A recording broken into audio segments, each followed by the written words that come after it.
এই নারীকে দেখার অনুমতি নাই, যেই ছবি দেখার অনুমতি নাই, যেই দৃশ্য দেখার অনুমতি নাই, তার থেকে যেন অবশ্যই আমার মুমিন বান্দা যেন যুবক হোক বৃদ্ধ হোক তাকে বলেন চোখ নামিয়ে রাখ।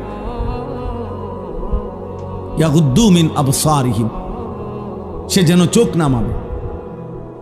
এখানে তাফসীরের মধ্যে লিখছে ইয়াগুদ্দু মিন আবসারিহিম, এটার মধ্যে আল্লাহ তাআলা অন্যান্য জায়গায় আদেশ করছে। এখানে বললে এভাবে বলতে পারতো গুদ্দু আবসারাহুম, আল্লাহ বলতে পারতেন হে মুমিন তোমরা তোমাদের চোখ নামাও। আল্লাহ এটা বলে নাই, বলছে ইয়াগুদ্দু মিন আবসারিহিম।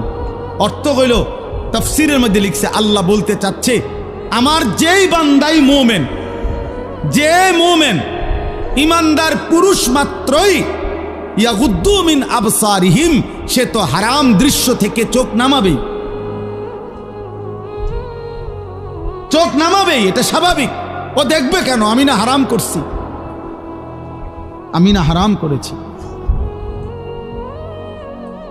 আমি না হারাম করেছি। ওয়াহফাজু ফুরুজাহুম, আল্লাহ বলেন আর দ্বিতীয় আদেশ হলো তারা যেন তাদের লজ্জাস্থানের হেফাজত করে। আজকে মুসলমানের নওজোয়ান ভাই, মুসলমানের মা বোন, কিশোরী যুবতী নারী, সবার জন্য কথা, এটা আমার জন্য।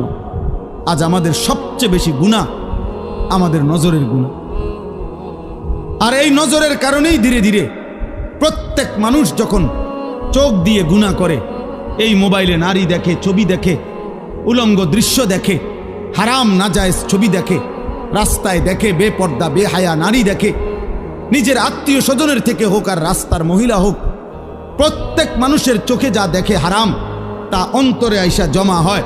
আর অন্তর থেকে ধীরে ধীরে পরিকল্পনা, প্ল্যান, প্রোগ্রাম বাড়াইতে বাড়াইতে বাড়াইতে বাড়াইতে একসময় লজ্জাস্থানের দ্বারাও জিনা এবং ব্যভিচারের গুনাহ হয়েছে। নাউজুবিল্লাহ, নাউজুবিল্লাহ, নাউজুবিল্লাহ। আজকে ছেলেরা তোমাদের চেহারা দেখলে বোঝা যায় বাপ, মাত্র বয়স 18 বছর, চেহারার মধ্যে রসকস নাই।